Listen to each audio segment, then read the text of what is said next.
हम लोग जप कैसे करेंगे? ओम अमित विक्रमाय नमः। अच्छा, इसका अर्थ क्या होता बताइए? असीम पराक्रमी। क्या अर्थ होता है? हनुमान जी असीम पराक्रमी हैं, मतलब किसी भी परिस्थिति में पीछे हटने वाले देवता नहीं हैं। जो हनुमान जी के भगत हैं वो कान खोलकर सुन लो। यदि तुम्हारा हनुमान जी पर भरोसा है तो तुम प्रत्येक परिस्थिति में डटे रहो। काल भी तुम्हारा बाल बांका नहीं कर सकता। काल यदि बाल बांका करेगा तो वो पहले बजरंगबली से पूछेगा। लोग हमसे पूछते, बाबा तुम देश जाते विदेश जाते इतना खुलकर बोलते, अभी हम आपकी अदालत में गए, तुमने देखा? हम अभी फिर से आपकी अदालत में गए, वहां एक लड़का हमसे क्वेश्चन पूछ लिया, बाबा तुमको डर नहीं लगता? इतना मुंह पे बोल देते हो। हम किसी के बाप से नहीं डरते। अरे किस बात से डरे? हमने कुछ बिगाड़ा नहीं, किसी का कोई अपराध नहीं करते, कुछ लेते देते नहीं। भाई कोई दे दे तो मना नहीं करते। दक्षिणा भर बाकी लफड़ों में पड़ते रही, वो भी हॉस्पिटल में लग जाती, कन्या विवाह में लग जाती। हॉस्पिटल का बड़ा काम है, बहुत बोझ है सिर पर, एक ही काम है भैया, बाकी लफड़ों में नहीं पड़ते हैं, इसलिए डरे क्यों? हनुमान जी का काम करने आए हैं, हनुमान जी का नाम ले रहे हैं, हनुमान जी ने भेजा है, हनुमान जी के कारण चल रहे हैं, अब डरे किससे भैया? भाई एक बात बोले, पूछो क्या? जोर से बोलो।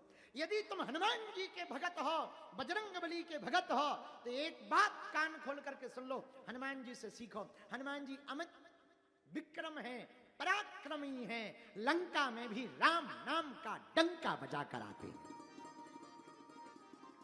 वहां वो डरते, वहां पर भी एक बात और बोले, बोलो, पूछो ना। एक बार ना एक महात्मा के साथ एक घटना, बड़े गृहस्थ महात्मा थे, दोनों भजनानंदी थे, पति पत्नी। पुराना जमाना, पुराने जमाने में वो नाव पर बैठी, जहाज पर, और समुद्र से दूसरे देश जा रहे थे। इतने में तूफान आ गया, पूरे जहाज के लोग प्रार्थना करने लगे, डर गए। यहां वहां जहाज हिलने लगा, सब डर गए, कांपने लगे, कोई रोने लगा, कोई भगवान से क्षमा मांगने लगा। पर ये जो महात्मा थे ना, ये किनारे पर नाव जहाज में बैठे मुस्कुरा रहे थे। पत्नी ने पूछा, महाराज बुरा ना माने तो एक बात पूछूं? हाँ हाँ पूछो। पत्नी बोली, स्वामी इतना भयंकर तूफान मगा रहा, कब डूब जाए ठिकाना नहीं है, और आपको डर नहीं लग रहा?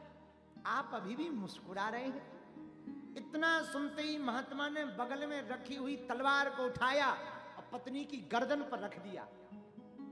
और पति ने पूछा, भाग्यवान, हमने तुम्हारी गर्दन पर तलवार को रखा, तुम्हें डर नहीं लग रहा? पत्नी मुस्कुराती हुई बोली, स्वामी हमें पता है आप हमसे कितना प्रेम करते हो, पृथ्वी पलट जाए पर आप हमारा कभी बुरा नहीं कर सकते हो, हमें आप पर भरोसा है। तो महात्मा की आंखों में आंसू आ गए। पत्नी बोली, आप रो क्यों रहे? तब महात्मा ने कहा, देवी जितना तुम्हारा हम पर भरोसा है कि हम तुम्हारा बुरा नहीं कर सकते हैं, उतना हमारा परमात्मा पर भरोसा है, वो हमारा बुरा नहीं कर सकता है।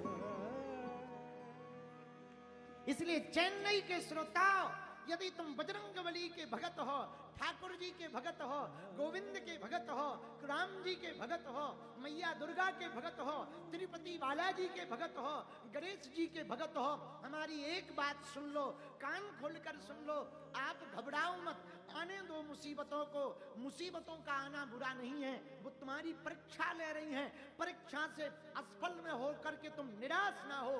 असफलता निराशा यदि आ जाएगी तो तुम हारे हुए माने जाओगे। असफल होने के बाद भी जीतने की जिद तुम्हारे अंदर बनी रहेगी तो तुम एक दिन जीत जाओगे,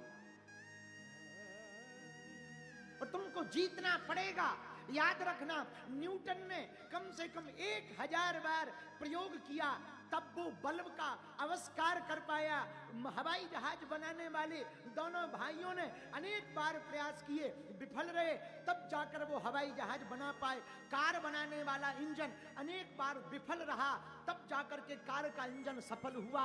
हमारे भारत में बहुत से बिजनेसमैन बहुत बार विफल हुए, तब जाकर के सफल हुए। यहां भी बैठे बहुत से लोग पहले विफल हुए, तब जाकर के सफल हुए। गौतम जी कथा करवाने वाले 3 बार कथा करवाने से विफल हुए, तब जाकर आज सफल हुए। मेरे पागलों, विफलता बुरी नहीं है, विफलता हो भी गई, डरो मत, टिको मत, मिटो मत, निराश ना हो, डूबो मत, रो मत, चिल्लाओ मत। अपने आराध्य पर, अपने परमात्मा पर, अपने ब्रह्म पर, अपने ईश्वर पर भरोसा रखो। हम दावे के साथ कहते हैं, विजय तुम्हारी होगी, जीत तुम्हारी होगी, तुम जीतोगे, तय है। लेकिन तुम्हारा भरोसा दृढ़ होना चाहिए, भरोसा मीरा की तरह होना चाहिए कि 5000 वर्ष बाद भी मीरा नाचती थी तो ये मानकर के नहीं नाचती थी कि कृष्ण नहीं है, वो तो नाचती थी तो ये मानकर नाचती थी कि आज भी मधुबन में कन्हैया खड़ा है। सूरदास पद गाते थे तो ये मान करके नहीं गाते थे कि कोई सुन नहीं रहा। सूरदास को लग रहा था मेरा कन्हैया सुन रहा। तुलसीदास रामचरितमानस लिखते थे तो ये मान करके नहीं लिखते थे कि कलयुग में हमारी रामचरितमानस को पढ़ा जाएगा। हनुमान जी सुन रहे हैं, हम लिख रहे हैं, वो लिखवा रहे हैं।